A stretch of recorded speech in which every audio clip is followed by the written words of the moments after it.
This life, I will be the main carry. Part 1. I was in a 4-people sinister dungeon, my staff emitting a soft white light. I was the team's support priest. Suddenly, my boyfriend, Ji-hoon, deliberately ran towards a stone slab engraved with runes. A violent tremor ran through the ground and a roar echoed from the depths. Countless sharp stone spikes shot up, precisely piercing my legs. The intense pain caused me to collapse instantly. "What's going on?" Olivia's voice was filled with shock. An accident. Ji-hoon's tone was cold and calm. He turned and ran without a moment's hesitation. "You?" I gritted my teeth, too pained to speak. He ran towards the exit without a glance back, his silhouette disappearing into the darkness, leaving the three of us to face the monsters swarming like a tide.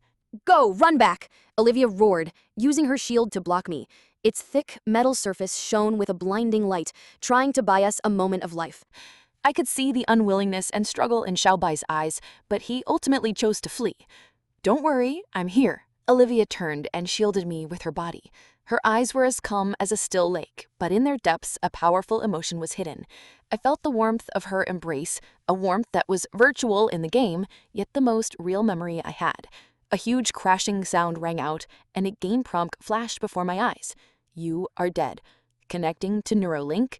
Reality check. Disconnected." This screen was black, with only lines of code flickering. All sounds disappeared. Only one word echoed in my mind: Rebirth. The screen went black again, but this time the code shone with a blinding light, flickering. Reality check. Reconnected.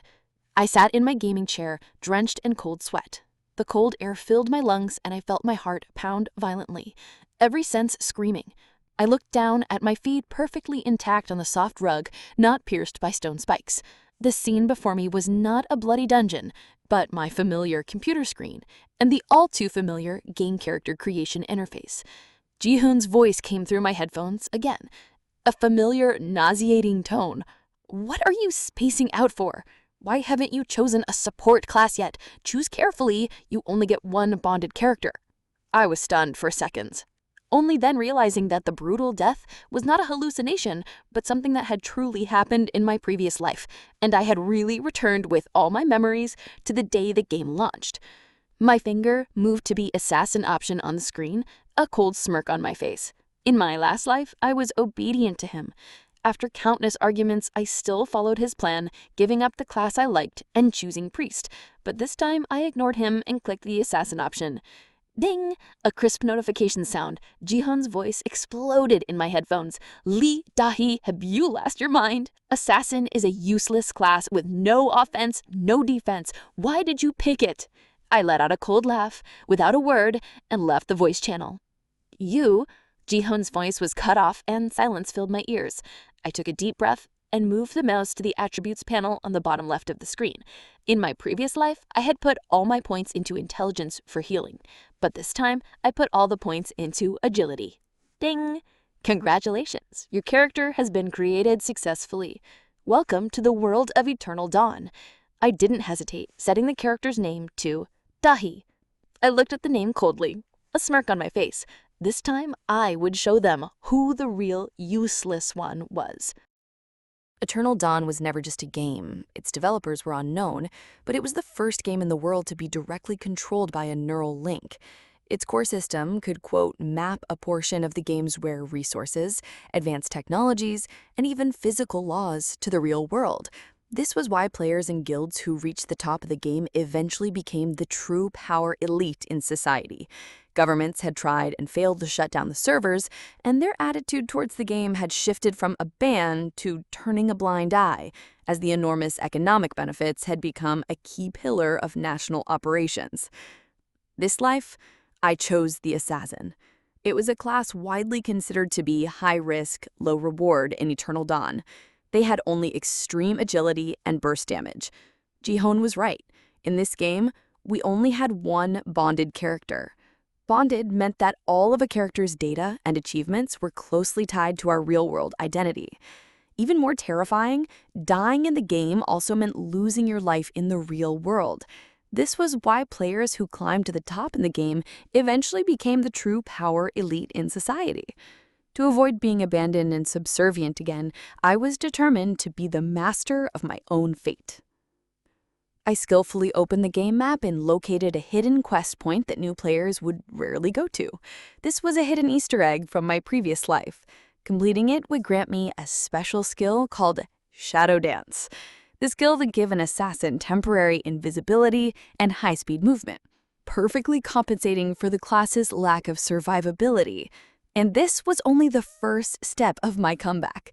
I stood up from my gaming chair and stretched. Ji-hoon's angry shouts were a thing of the past. He couldn't imagine how exhilarating I felt right now. This time, I would not only reclaim everything that was mine, but also protect Olivia and Bai, and show them that in this game, I was the carry. I quickly passed through the newbie village and arrived at a forgotten forest at the edge of the map. It was eerily quiet, a stark contrast to the village's clamor. I easily found a vine-covered cave entrance and went in without hesitation. Inside, it was a long, narrow passage, not a monster den. Red light flashed in the air, weaving a deadly net, the prerequisite trial for Shadow Dance.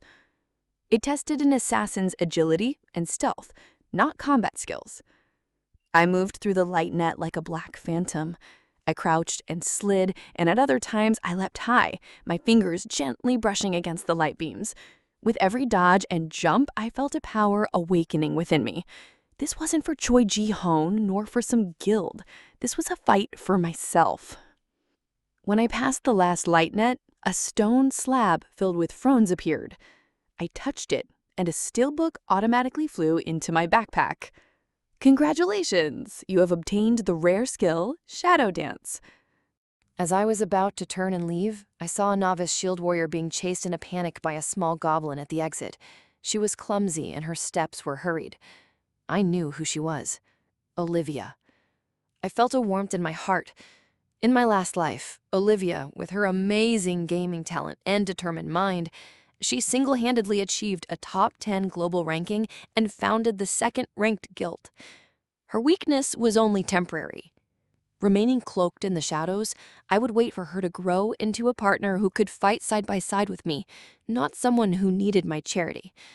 A notification from Choi Ji-hoon came through my headphones. Da-hee, don't be so childish. I found a powerful tank and a priest. We can manage to carry you. I let out a cold laugh and immediately blacklisted him. I used the advantage of my Shadow Dance skill to grind monsters. My speed extremely fast, every attack precise and deadly. The game's global leaderboard was public, and my name started to rise at an astonishing rate. World announcement. Player Da-hee has reached level 5, ranking first among assassins. World announcement. Player Da-hee has reached level 10, ranking in the top 100 globally. World announcement. Player Da-hee has reached level 20, ranking in the top 50 globally. Every announcement caused a huge stir. Choi Ji-hoon was cursing in his voice channel, thinking I was using hacks. He couldn't understand how a useless assassin could reach such a height so quickly. I opened the world map and locked onto my next target.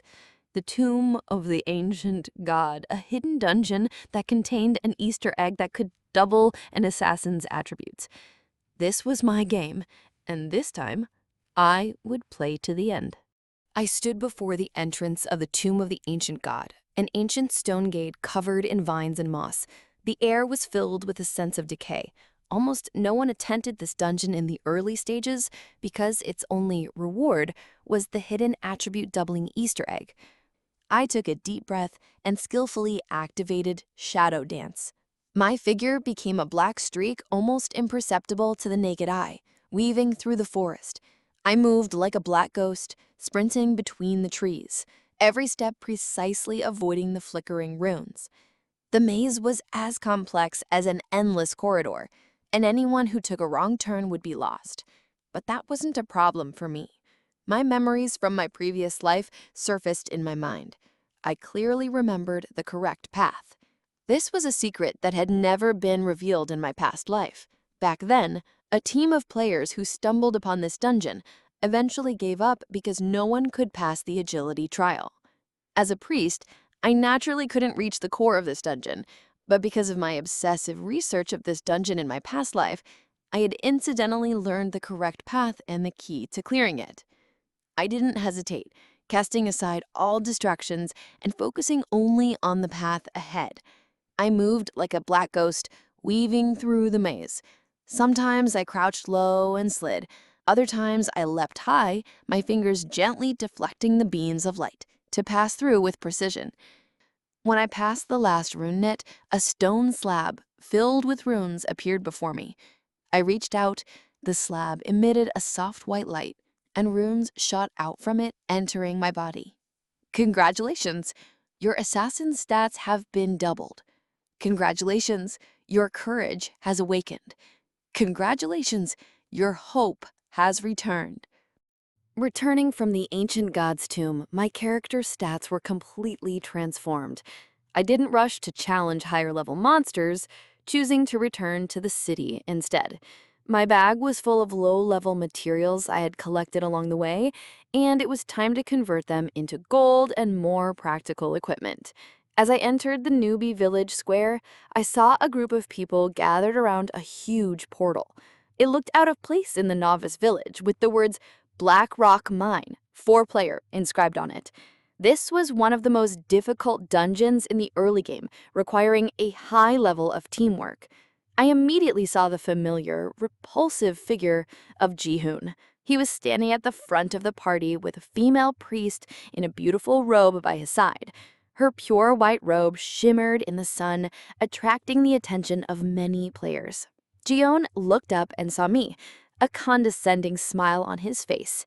He waved to me and said in an arrogant tone, "Da-hee, you're back so soon? I'm about to take my new teammates into Black Rock Mine. This is our new priest, Lee Soo-yeon. She's much better than you were." Lee Soo-yeon gave me a sweet smile, but her eyes were full of provocation. She said softly, "Da-hee, sister, I heard you chose an assassin. That's a very difficult class. Why don't you join our party and let us carry you?" Her voice was gentle, but her words carried a patronizing tone. I ignored them. My gaze went past them to the familiar figure standing by the blacksmith's shop. There, I saw two familiar silhouettes, Bai and Olivia. My heart gave a fierce jolt. In that bloody dungeon, and their blood stained my vision. That despair and helplessness still haunted my nightmares. But now, they were standing before me, alive. I took a deep breath, suppressing all emotions. I walked slowly towards them, each step incredibly heavy, as if crossing between two worlds. "Hey," I said softly.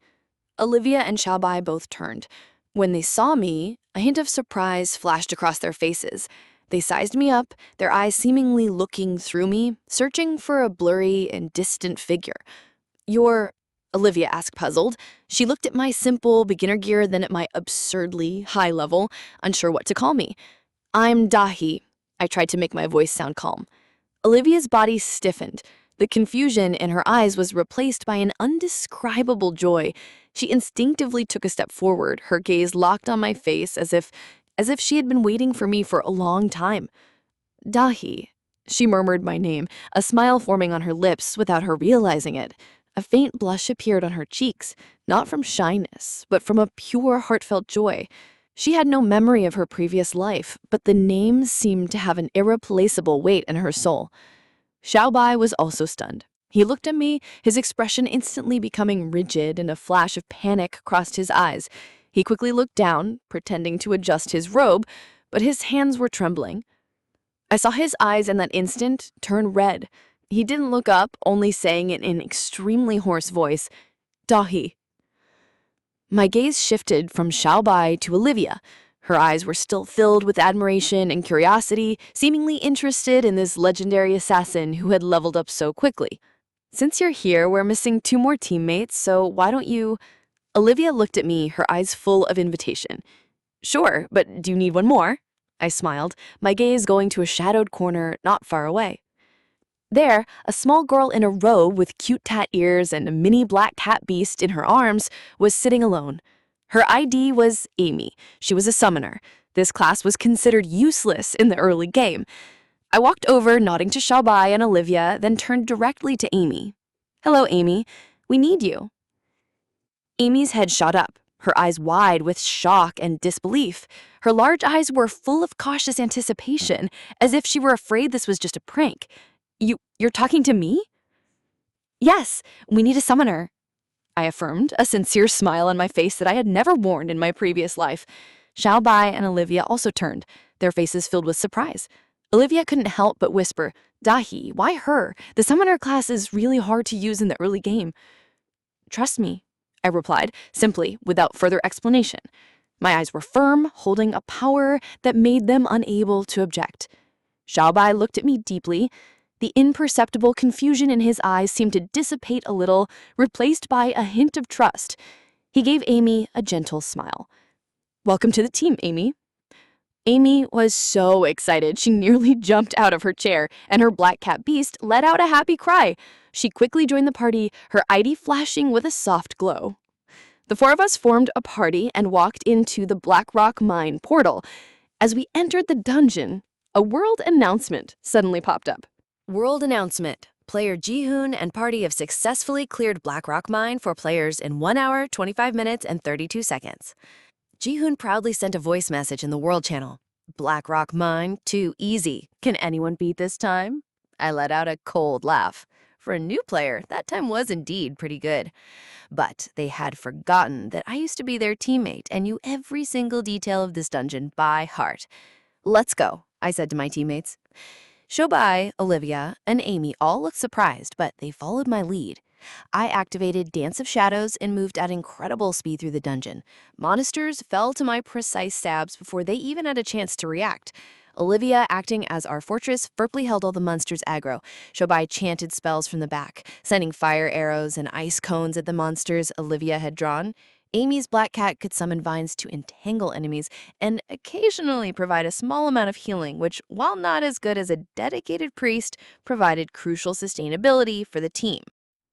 Our teamwork was like a perfectly tuned machine with no wasted movements.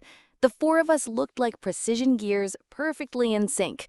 Our levels soared at an astonishing rate. When we defeated the final boss, only 15 minutes had passed.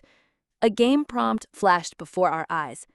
"Congratulations! Your party has successfully cleared Black Rock Mine, 4 players. World announcement.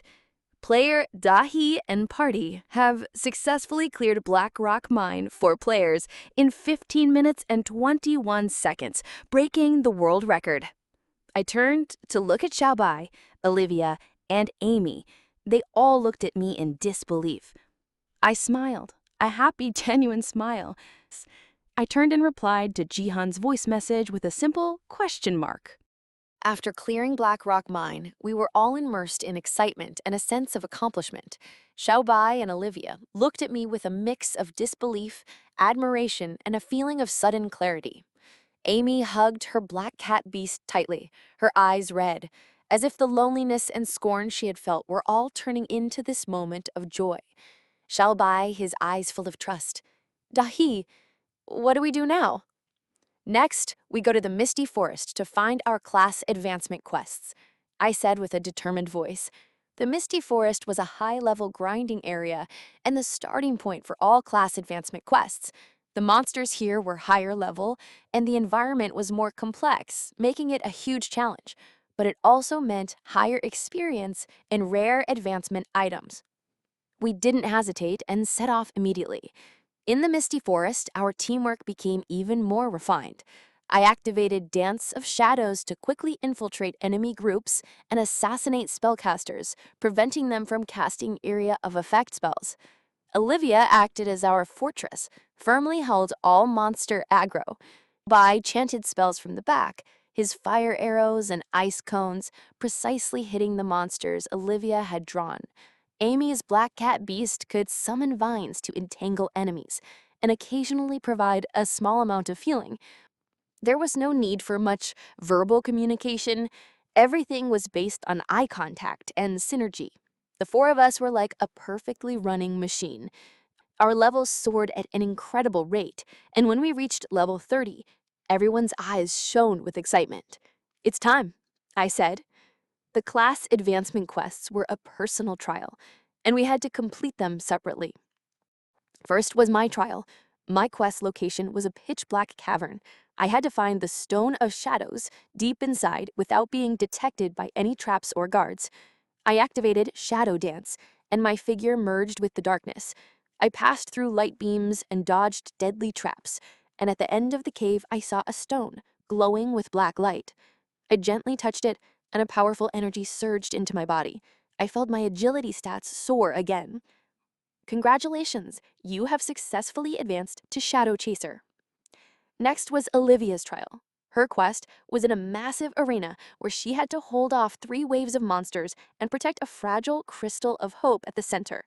She swinged her shield, every block precise and powerful, every shield bash knocking back the rushing monsters. Her determined gaze was as unbreakable as her shield. When she successfully held off the final wave, the crystal of hope shone with a brilliant light, and her body was enveloped in a holy glow. Congratulations! You have successfully advanced to Holy Guard. Then it was Zhao Bai's trial. His quest was in an ancient library shrouded in magic, where he had to solve a complex elemental puzzle. He had to rely on his deep understanding of magic to reorder the chaotic elemental energy. He closed his eyes, his staff emitting a faint glow. He felt the flow of wind, the heat of fire, the gentleness of water, and the solidity of earth. When he successfully placed all the elements, a powerful magic energy surged from his body, and he was enveloped in a dazzling light of elemental power. Congratulations! You have successfully advanced to Elemental Warlock. Finally, it was Amy's trial. Her quest was to find her black cat beast in a forest shrouded in darkness. She had to rely on the bond between her and the beast to find the correct path. Amy held out her hands and softly called for her black cat beast. Her big eyes shone with a firm light in the darkness. When she found the beast, it gently licked her hand, and rays of light poured from its body, merging into Amy's. Congratulations! You have successfully advanced to Forest Spirit Summoner. When the 4 of us reunited, each of us radiated a unique and powerful aura. We were no longer the inexperienced beginners we once were. What do we do now? Zhao Bai asked. I smiled, a relaxed and confident smile. Form a guild. This decision was to ensure we would never be abandoned or looked down again. The 4 of us would be each other's most solid foundation. I found the guild administrator and submitted our application. As we filled in the guild name, I looked at my partners. Let's call it Eternal Light, Olivia said. Eternal Light, Zhao Bai murmured the name, his eyes shining. And Amy also nodded heavily, clutching my hand tightly. I smiled. This name represented the bond between the 4 of us, our hope, and the fact that we would become the most dazzling light in eternal dawn. Congratulations! The guild Eternal Light has been founded. Thanks for watching. Part 2 coming soon. Stay tuned.